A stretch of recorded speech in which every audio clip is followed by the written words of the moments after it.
Olá, boas-vindas a você que está aqui conosco para mais um Cultura Artística em Casa. Programação online que a Cultura Artística prepara para você semanalmente, para que você tenha sempre acesso a música de excelente qualidade e muita informação, seja por meio de retransmissões de concertos, concertos com artistas convidados, com os bolsistas da cultura artística, palestras e outras ações para que nós estejamos sempre conectados com você. E hoje foi dia de retransmissão de concerto. Um concerto que começou às 5 da tarde com a Orquestra Sinfônica de Bamberg, sob regência do Jakub Rusa. E neste concerto foi a abertura do Festival da Primavera de Praga de 2019. A Orquestra Sinfônica de Bamberg apresentou a obra Má vlast, de Bedřich Smetana. E por coincidência, amanhã inicia-se a primavera aqui no Brasil. Então vamos saudar o início dessa nova estação com essa obra tão bela, tão interessante que nós acabamos de ouvir e de assistir nesse concerto. Então, nos próximos 30 minutos, mais ou menos, eu vou comentar sobre o repertório desse concerto, sobre a obra, sobre Má vlast e também sobre algumas questões importantes da vida de Smetana e detalhes e curiosidades sobre essa composição tão importante de Smetana. E você já sabe, você que está, que nos acompanha semanalmente, você já sabe, você pode enviar suas perguntas e os seus comentários aqui para as redes da Cultura Artística, que ao final da minha fala, dessa nossa conversa sobre música, eu vou responder a todas elas e vou ler os seus comentários.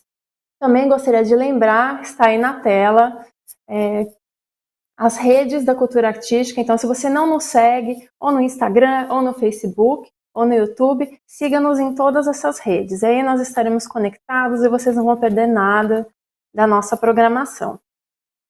Má vlast, do compositor tcheco, Bedřich Smetana, a versão germânica do nome Bedřich é Friedrich Smetana, é uma obra que é das mais importantes de Smetana e é a grande obra. Se nós observarmos o conjunto de sua obra, ela é a que mais se destaca e a que acabou por ser a mais conhecida. Smetana nasceu na região da Boêmia, na região da Tchequia, no ano de 1824, mais precisamente em 2 de março, e faleceu no dia 12 de maio de 1884, na cidade de Praga. E Má vlast, tradução para o português desse título é Minha Pátria, é um conjunto de 6 poemas sinfônicos. Esses poemas sinfônicos foram escritos entre os anos de 1872 e 1879, e Smetana dedica esses poemas sinfônicos à cidade de Praga. Nós vemos aí no vídeo um pôster de 1882 que anuncia a apresentação do ciclo completo de Má vlast, dos 6 poemas sinfônicos, e ao fundo, para que vocês já entrem, né, nessa ambientação visual de Má vlast, temos uma imagem da cidade de Praga e o rio Moldava que passa pela cidade. É um elemento importante da obra, o rio Moldava.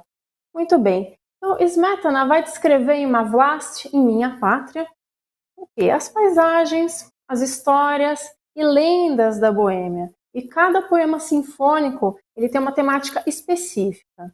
Então nós temos aí o primeiro poema sinfônico chamado Vyšehrad, que é o Castelo Alto ou Castelo na Rocha, que é um castelo que nós vemos ali no alto à esquerda da nossa imagem, um castelo do século XI, que fica à beira, às margens do rio Moldava, em uma rocha ali às margens do rio Moldava, e que foi onde moraram, segundo a história que se conta, os primeiros reis tchecos.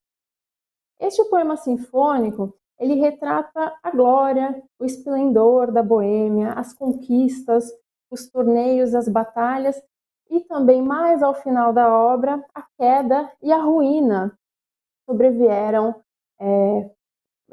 a esse povo. Ele foi escrito entre os anos de 1872 e 1874. Nós vemos aí uma outra imagem desse castelo. E se vocês acompanharam o concerto agora há pouco, aquelas harpas, né, do início do poema sinfônico, elas representam os bardos, são os narradores dessa história. Smetana põe para representar os bardos as harpas, né? Então, eles contam as histórias das glórias e toda a narrativa, né, de glórias e quedas desse povo. No segundo poema sinfônico, o mais famoso desse ciclo, que é o Vltava ou o Moldava, ele fala sobre uma jornada imaginária, narra uma jornada imaginária do rio Moldava. Então, ao longo dos seus mais de 400 quilômetros de extensão, desde a sua nascente na Boêmia, então descrevendo duas fontes de água, águas frias e águas quentes que se misturam e formam esse rio, passando por Praga. Aí nós vemos no vídeo uma pintura de autoria do Adalbrecht Brechler, que tem como título O Moldava a partir de Praga, uma pintura do século XIX. Então, o rio perpassando toda a região da Boêmia, passando por Praga, pelo interior e desaguando no rio Elba. E aí, nós temos também uma imagem contemporânea do rio Moldava, passando por Praga. E aí, o terceiro poema sinfônico. O terceiro poema sinfônico tem como título Charca. Charca é uma personagem de uma lenda medieval boêmia, uma amazona que lidera uma rebelião das mulheres contra o domínio masculino, uma rebelião que ficou conhecida como Guerra das Donzelas. Aí no vídeo nós vemos uma pintura de Černý, que é um artista tcheco também, chamada Guerra das Donzelas. Então mostra Charca, que tem esse homem no colo dela, à esquerda do vídeo, e as suas lideradas todas prontas para a batalha.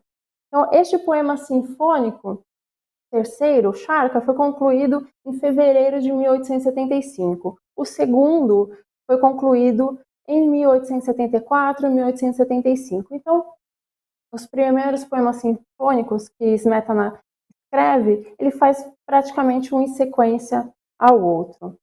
E aí uma questão interessante sobre a lenda de Charca é que outros compositores também usaram essa história para outras obras. Um exemplo é o Janáček, que utiliza como tema da sua primeira ópera, de 1887, a lenda de Charca também. Então, uma conexão aí entre esses compositores dessa mesma nação. O quarto poema sinfônico, de prados e bosques tchecos, já falo para vocês a tradução em português, é um poema sinfônico em que Smetana descreve a beleza do povo boêmio do interior e as belezas do interior da Boêmia. E termina o poema sinfônico com a descrição por meio de sons de uma festa em um vilarejo. Inicialmente, este era o poema sinfônico que Smetana pretendia concluir o ciclo. Então, ele inicialmente pensou em 4 poemas sinfônicos, concluiu esse quarto poema sinfônico em 1875, mas depois ele acabou acrescentando, alguns anos depois, os 2 últimos poemas sinfônicos. Muito bem, nós vimos a imagem, uma pintura do século XVII, na verdade, do Roland Savery, que retrata uma festa no interior da Boêmia. O quinto poema sinfônico tem o nome de Tábor. Foi escrito em 1878, então um pouquinho depois, 3 anos depois do quarto poema sinfônico. E Tábor é o nome de uma cidade ao sul da Boêmia. É uma cidade que foi fundada pelos hussitas e foi base para os hussitas durante as chamadas Guerras Hussitas, que aconteceram no século XV e foram travadas entre os hussitas e os católicos romanos. Vemos aí uma pintura do Codex de Iena do século XV, que é a batalha entre os hussitas e os católicos romanos, né, das cruzadas. E, basicamente, para quem não sabe, os hussitas foi um grupo, formaram um grupo liderado pelo teólogo Jan Hus, daí que vem o nome hussita. Eles foram dissidentes da Igreja Católica Romana e foram os precursores das reformas que Lutero veio a fazer décadas depois. Então, o Smetana, no seu 5º poema sinfônico, fala sobre essa cidade fundada pelos hussitas e usa como tema desse poema sinfônico o início de um hino hussita chamado Vós que sois guerreiros de Deus.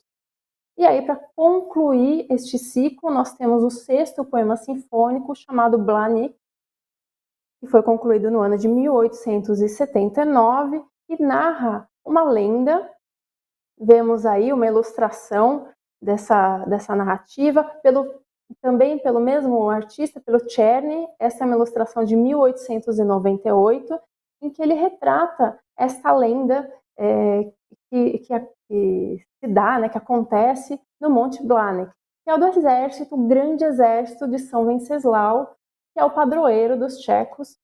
E esse exército que mora no Monte Blahnik e que está sempre pronto para salvar o povo tcheco, para socorrer o povo tcheco. Então, Smetana utiliza esse último poema sinfônico, o 6º e último poema sinfônico, para contar a história do Monte Blahnik e desse exército que está sempre pronto para socorrer. Nós, na próxima imagem, temos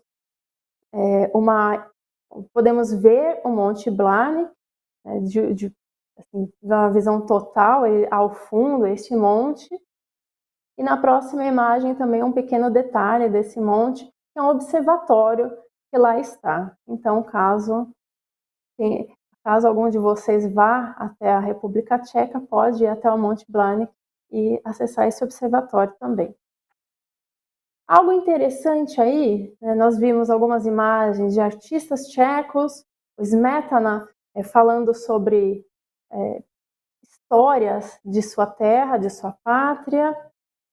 Também nesse mesmo período, o escritor Alois Jirasek, ele escreveu em 1894 um livro que foi uma compilação de lendas boêmias antigas. E narra todas essas lendas de que Smetana faz menção e outras que fazem parte da cultura do boêmia, da cultura da Tchequia. E o que é muito interessante de nós notarmos é que nessa segunda metade do século XIX, principalmente a partir de mais ou menos o último quarto do século XIX, nós vemos esse movimento. Ele deixa o posto, deixa sua atividade como performer, ele era regente, também pianista, e se dedica integralmente à composição após a surdez. E aí também temos um outro paralelo com a história de Beethoven. Beethoven um pouco mais lentamente, em certa medida, Smetana mais rapidamente muda o foco de sua vida para a composição.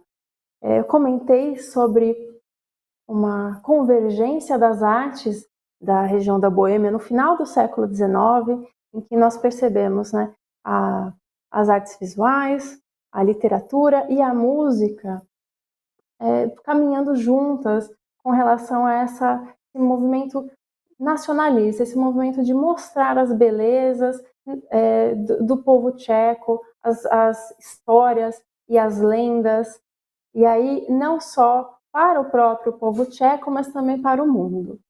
E é uma curiosidade sobre Mavlast, um detalhe bastante importante, inclusive, é que Smetana, ao longo desse período em que ele compõe essa obra, ele perde a audição. Ele começa a ter problemas de audição no ano de 1874 e ao final deste ano ele já está completamente surdo. Então, no período em que ele compunha o seu segundo poema sinfônico, mais famoso de todo o ciclo, o Moldava, ele já estava completamente surdo. E aí temos um paralelo, né, da vida de Smetana com a vida de Beethoven, e não só nesse sentido, porque Smetana, naquele período, quando ele perdeu a sua audição, ele era diretor do Teatro Nacional de Praga, também era pianista, então tinha atividades como regente, também como pianista, e o que acontece é que ele deixa as atividades como performer e se dedica integralmente à composição a partir do final de 1874, 1875. E aí temos também uma continuidade, né, um traço na biografia de Smetana que se assemelha também à vida de Beethoven, porque Beethoven um pouco menos abruptamente, mas ele também deixa os palcos e se dedica completamente à composição depois que a surdez começa a progredir. E Smetana também toma essa decisão e se dedica completamente à composição a partir do ano de 1875. Então, vamos entender, para compreender melhor uma Vlast, nós precisamos entender o que é um poema sinfônico. Afinal, uma Vlast é uma obra composta por 6 poemas sinfônicos.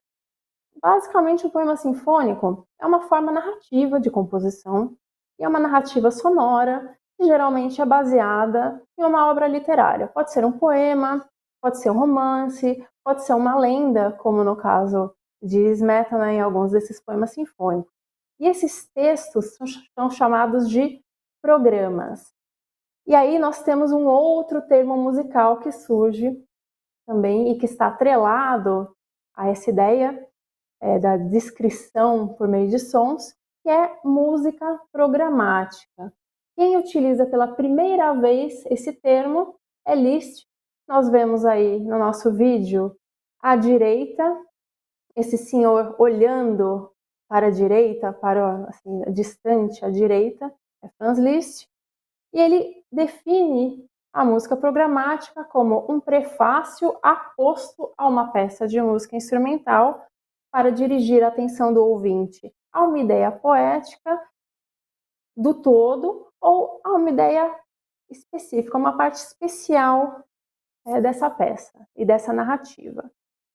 Então nós temos aí os primórdios da música programática, não em Liszt, um pouquinho antes, lá no final do século XVII, início do século XVIII. Temos como exemplo que todos irão conhecer, As Quatro Estações de Vivaldi, que é uma obra de 1723, se insere nessa ideia da música programática.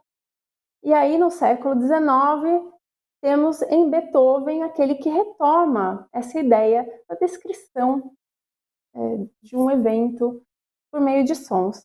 Temos em sua Sinfonia número 6, Pastoral, Op. 68, que ele escreve em 1808, uma obra em que Beethoven descreve a sensação de estar em meio a paisagens bucólicas, e também na sonata número 26 de Beethoven, a Opus 81A, conhecida como Les Adieux, que é escrita nos anos seguintes, em 1809 e 1810, e Beethoven nelas expressa a tristeza da separação de um amigo, mais especificamente o mecenas, amigo e aluno dele, o arquiduque Rodolfo da Áustria, que fugia de Napoleão naquele momento.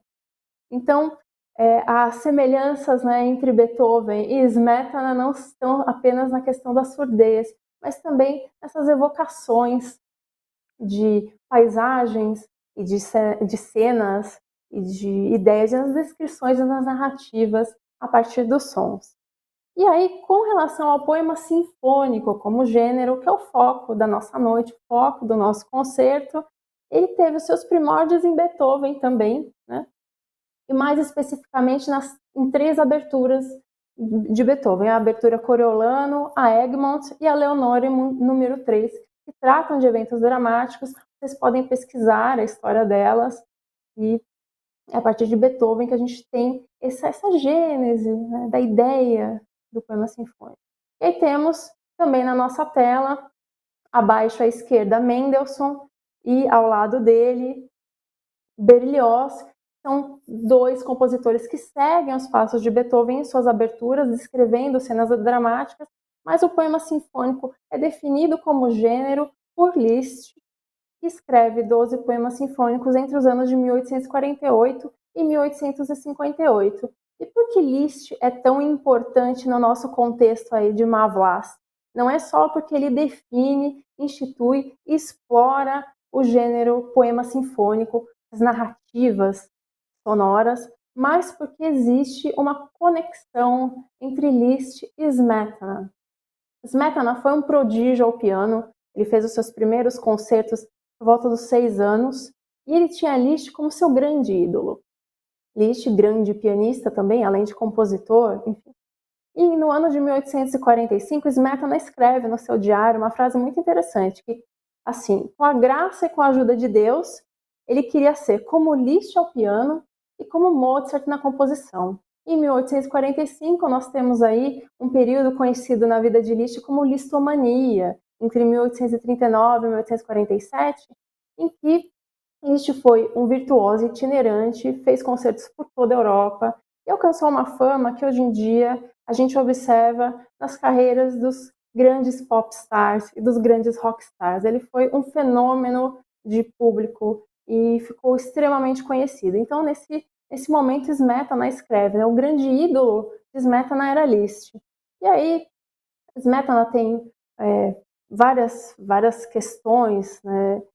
Ele precisa se mudar para a Suécia no ano de 1856, porque nos movimentos de revolução que acontecem, movimentos nacionalistas que acontecem ali na Tchequia, na Boêmia, para que a região saísse do domínio do Império Austríaco, ele acaba sendo marcado, porque ele fez parte desses movimentos, e ele ficou muito tempo sem conseguir trabalho no seu país. Então ele muda para a Suécia e lá consegue se estabelecer durante um pequeno período de tempo. E nesse período que ele está lá na Suécia, morando em Göteborg, ele consegue vir fazer uma visita a Liszt no ano, mais precisamente no ano de 1857. Liszt já estava em Weimar, ele já era diretor no Teatro de Weimar, e o encontro com Liszt é narrado de uma maneira muito especial e é um evento marcante, um evento que define a vida de Smetana. Disse que Liszt toca o Opus 1 de Smetana, que são as peças características para piano, e vira para Smetana e diz assim, que aqui está um compositor com um genuíno coração tcheco, um artista pela graça de Deus. E aí, quem se lembra da frase que eu acabei de citar sobre o diário de Smetana, imaginem só se essa narrativa foi realmente verdadeira, com todas essas palavras, o quão tocado ficou Smetana. E de fato dizem que ele às lágrimas recebeu essas palavras do seu grande ídolo, e depois desse momento ele resolveu dedicar a sua vida e a sua arte a falar sobre a sua terra. Então, Mavlast, na verdade, é uma obra que decorre da dedicação de Smetana de contar sobre o seu povo, sobre a sua pátria, sobre as glórias e sobre as belezas da sua terra. Ele retorna depois a Praga e lá falece em 1884, como eu falei para vocês há pouco. Então temos aí Liszt não só como modelo do ponto de vista da composição para Smetana, mas também como uma figura incentivadora da música nacionalista tcheca. É um caminho que Smetana começa a trilhar e ele abre esse espaço para os compositores que o sucedem. Dvořák, por exemplo, foi aluno de Smetana. E como grande pai do nacionalismo tcheco, Smetana ele apoia a sua música em alguns pilares. Então, o primeiro foi seguir as ideias de Liszt, ou seja, ele se filiou, entre aspas, à escola neo-germânica. Quem acompanhou a transmissão da semana passada, eu falei um pouco sobre isso, sobre os compositores, né, que estavam ao redor de Liszt e de Wagner e que pensavam numa música alemã que eles chamavam de música do futuro, pensavam no futuro da música alemã, uma visão bastante progressista da arte e tendo como base, em grande medida, a ideia da música programática, a utilização dos poemas sinfônicos, a utilização de programas para as obras musicais, ou seja, sons que descrevessem textos literários, poemas e outros. E também, a partir disso, né, dessa ideia da música programática, do uso da música programática, isso possibilitou a Smetana o que ele queria, que era exaltar a sua nação. Ele poderia, como ele faz em Mavlast, compor obras que descrevessem cenas e histórias de sua terra. E aí Mavlast é uma coleção de histórias contadas por meio de sons que nos convidam a construir mentalmente essas imagens, essas ambiências evocadas nas narrativas. Então é um exercício de imaginação para nós ouvintes. E aí um outro aspecto bastante importante é que, embora Smetana seja nacionalista, ele não tem como foco utilizar os temas folclóricos de sua terra em suas obras. Então, na verdade, o que Smetana faz é compor temas originais, porque, na verdade, ele não tinha ideia de utilizar um material musical da sua terra. O que ele queria era evocar as belezas e a glória do seu povo e do seu país. Então, essa exuberância das melodias e essas cores belíssimas que Smetana combina na orquestra, em Mavlast, é como se Smetana pintasse cada um desses quadros da narrativa com sons. E não utilizando temas do folclore, temas musicais do folclore boêmio, do folclore da Tchequia, mas com temas, em sua grande maioria, originais. Tem uma curiosidade, inclusive, né? Smetana tanto não se preocupava com a origem desse material musical, que a melodia do seu poema sinfônico mais importante, do Moldava, é, na verdade, a melodia de uma canção folclórica sueca. E, inclusive, discutiu-se muito, porque ele tinha usado uma melodia sueca para compor Mavlast, que era, enfim, uma obra para exaltar a Boêmia, enfim, a Tchequia. Mas o fato é que Smetana nem se lembrava de que ele tinha usado essa melodia, uma melodia que ele ouviu no período em que ele vivia na Suécia, e ele não se importava exatamente com a proveniência do material, como eu disse para vocês. Mas ele considerava que o importante era a mensagem que ele deixava na sua obra, né? A evocação de todas essas lendas, de todas essas histórias, e não só para o seu povo, mas também para o mundo, que fosse um grande testamento sonoro, né? Um grande legado sonoro de sua nação para o mundo. E aí uma outra observação importante, falando sobre a música programática no geral, para concluir aqui as ideias de hoje, é que a música programática, o poema sinfônico, eles resultam no que a gente tem hoje como trilhas sonoras, né? Dos filmes, dos seriados, enfim, que nós acompanhamos atualmente. E é muito interessante nós pensarmos que atrás de Morricone, de John Williams e tantos outros grandes compositores, né, de trilhas sonoras, existe uma história que remonta lá ao final do século XVII, século XVIII, passa por Vivaldi, passa por Beethoven, por Liszt e chega em Smetana, o compositor da nossa noite. Então, o que hoje nós ouvimos como trilhas sonoras teve sua gênese lá atrás como uma tentativa de se descrever por meio de sons histórias. Então, hoje o que eu gostaria de deixar para vocês são essas palavras, para que, se vocês não assistiram, não ouviram Mavlast, o concerto fica disponível, vocês podem fazer esse exercício de imaginação, ouvindo cada um dos poemas sinfônicos, e se vocês já ouviram também, é uma oportunidade de reescutar as obras com um outro olhar agora, sabendo dessas particularidades sobre a vida de Smetana e sobre Mavlast especificamente. Eu gostaria aqui de agradecer, eu estou olhando os comentários, gostaria de agradecer a todos que nos acompanham, todos que estão aí todas as semanas assistindo às nossas transmissões da Cultura Artística em Casa. É sempre uma alegria poder compartilhar com vocês um pouco sobre música, um pouco sobre essas curiosidades sobre música e sobre os compositores. E eu gostaria de lembrar a todos, antes de eu me despedir, que na próxima semana, no dia 28 de setembro, nós temos um recital do flautista Lucas Martins, que é bolsista da Cultura Artística, com o Flávio Lago ao piano. E no programa teremos obras da Lili Boulanger, do Bach e de Schubert. Então convido a todos para estar conosco novamente na próxima segunda-feira, às 19 horas, para mais um Cultura Artística em Casa, um recital que vai ser muito bonito. Eu espero que vocês tenham gostado, eu espero que vocês tenham aproveitado este belíssimo concerto da Orquestra Sinfônica de Bamberg. Gostaria de desejar a todos uma excelente continuação de semana e espero por vocês na próxima segunda-feira. Até lá!